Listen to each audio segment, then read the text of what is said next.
Let me first show you the completed pendant. My inspiration comes from the 4 Qi dragons pattern of China's spring and autumn period. It appears in a circling and intertwining form, and the 4 directions of the dragon heads symbolize the 4 celestial poles. It embodies ancient artisans' beautiful expectations for nobility, exorcism, eternity, and prosperity. Based on this pattern, I added rough scale details and shiny dragon horns to the dragon body. The purpose is to use the frosted metal texture of the scales and the smooth texture of the dragon horns to reflect a 3-dimensional effect. And I used a small amount of gems for embellishment, so that the color and light of the gems form a sense of hierarchy with the metal texture. Okay, let's move on to the main part. Let's start a journey through time and space that combines ancient and modern elements, as well as Eastern design and Western craftsmanship.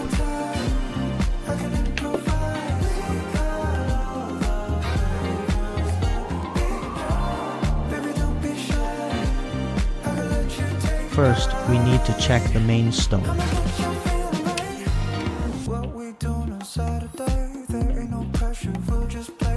Then use a file to polish the casting sprue of the cast metal parts, then perform magnetic polishing.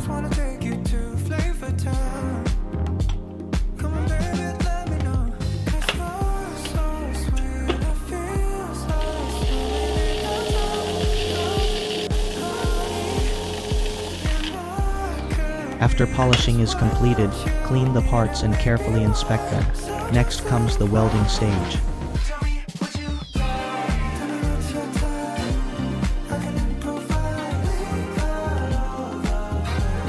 After welding the dragon heads, install the main stone setting.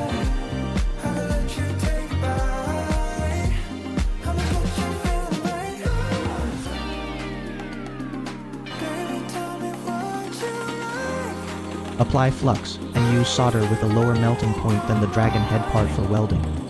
The difficulty lies in ensuring that the flux from the previous welding does not melt while completing the setting welding.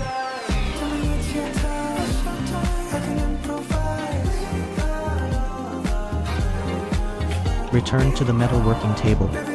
Take out the main stone and test whether the setting position fits the main stone. Okay, perfect fit. Enter the gem inlay stage. Use a hot air gun to heat and melt the sealing wax. Then place the welded pendant on the sealing wax.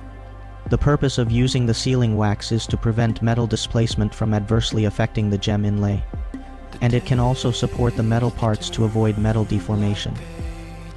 Move the perspective to the inlay positio. Firmly clamp the cooled sealing wax in the vise. Install the ball nose pin and grind the 4 circular settings.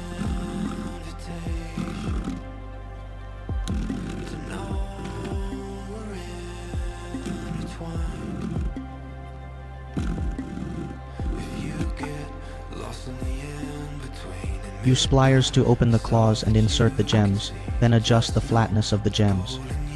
Then push the claws towards the gems to make the claws firmly hold them.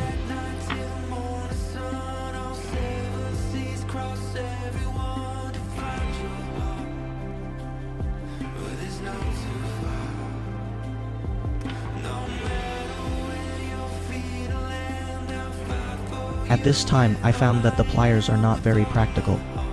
The head of the tweezers is too large and cannot handle this task. So I used a gem inlay tool I made myself for the inlay work.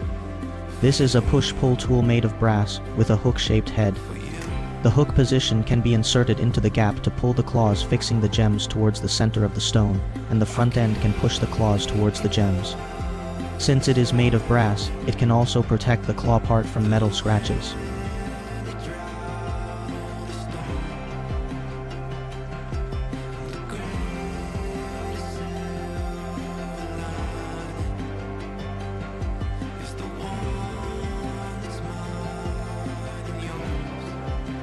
Use a bead stringing tool to grind the top into a round shape and fit it closely to the gem.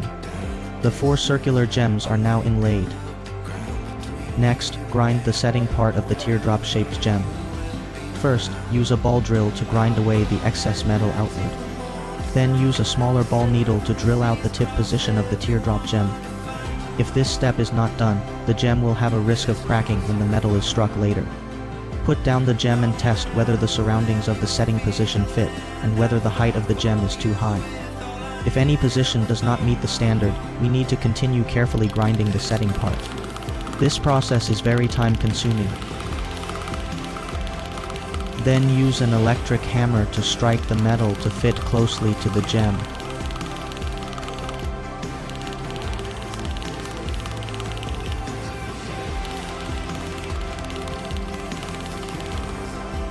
Then use a grinding tool to grind the traces caused by the striking flat.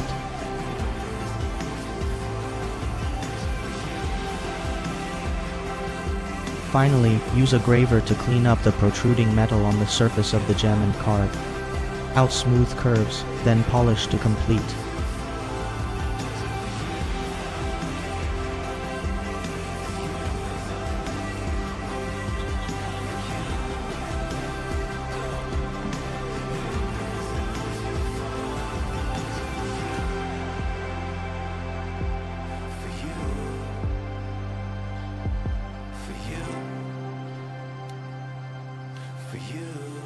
Take out the main stone and place it into the setting. Push the 4 claws towards the main stone. Then use a graver to trim the 4 claws. The gem inlay is now complete.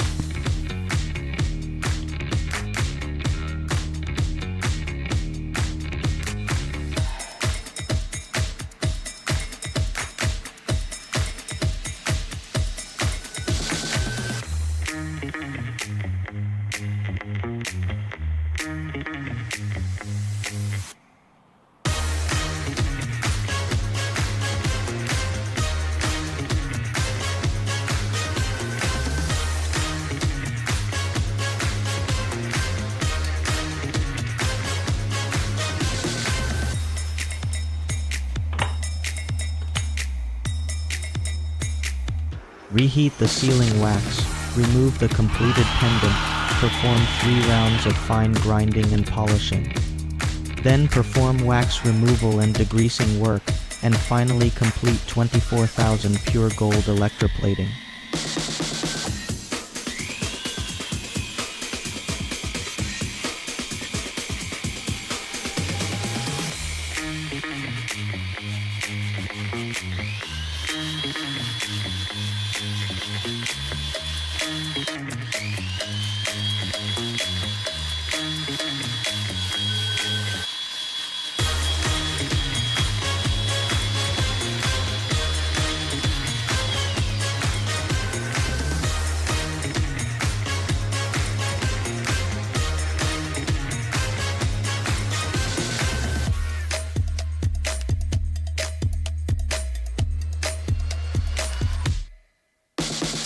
Guys, this necklace is not only a work that combines the Oriental charm with Western techniques, but also carries the beautiful wishes of Chinese craftsmen for nobility and prosperity over thousands of years. It seems like a dialogue across time. Oriental concepts emphasize harmony and eternity, while Western techniques pursue precision and innovation. The combination of the two, just like the integration of cultures from ancient to modern times and from the East to the West, endows it with the charm that transcends time and space. May it add a unique protection and blessing to your life. Thank you for your company. Don't forget to like and share. See you next time.